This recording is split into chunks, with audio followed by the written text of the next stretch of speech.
So let's start off with Kim Allen. And Kim, so let's talk a little bit about what you do and how you do it. Oh, all right. Where do we start, huh? Where do we start? Yeah.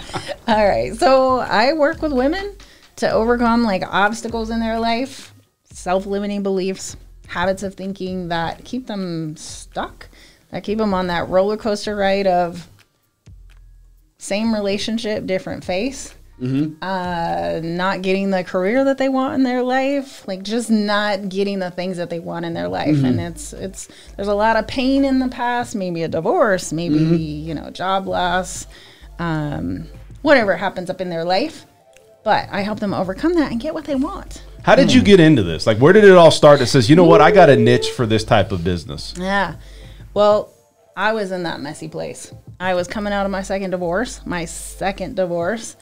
and I was like, what in the heck am I doing wrong? Like, I'm doing something wrong. So I went out and started digging into my own self. And I got a history. Everyone does. Yep, and, absolutely. Hired my first coach. And it took me a little while. So when you hired your first coach for yourself, how long did the process start taking before you started realizing kind of the same steps you had been taking over and over again and needed a correction? Like how far into it? I had been in some deep personal development for about 2 years prior to that. Okay. And the way I describe it is being on a top that's spinning out of control and I can't get off the ride. I think a lot of us can relate to that, even right now. It's like I had all this knowledge and my life was still messed up. Yep. And so that's a great statement to make. Yeah. So I'd been through plenty of therapy over my lifetime. And I just couldn't get over that place. I just couldn't do it. It's like a barrier. It's kind of like something where you just like, I just can't do it. And then somebody has to come in and assist to get you over that hump, right? Yeah, because I think a therapist gets you through stuff. Yeah. There's a place and time for them too. A coach kind of gets you to where you want to go. Rather than focus on the past, you're focused on where So it's the easiest, hardest thing to do, right? Right. The easiest, hardest thing. It's obvious, but it's hard. It's a freaking decision. Yep. You know what? I'm done sitting in this place. That's exactly what it is. It's time for me to own it.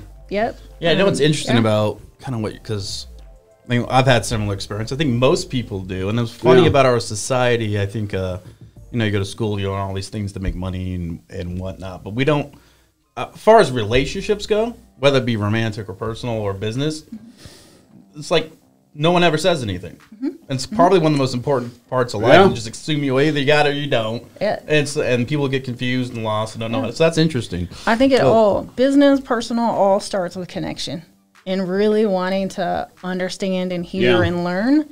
But we're really focused on needing to be right.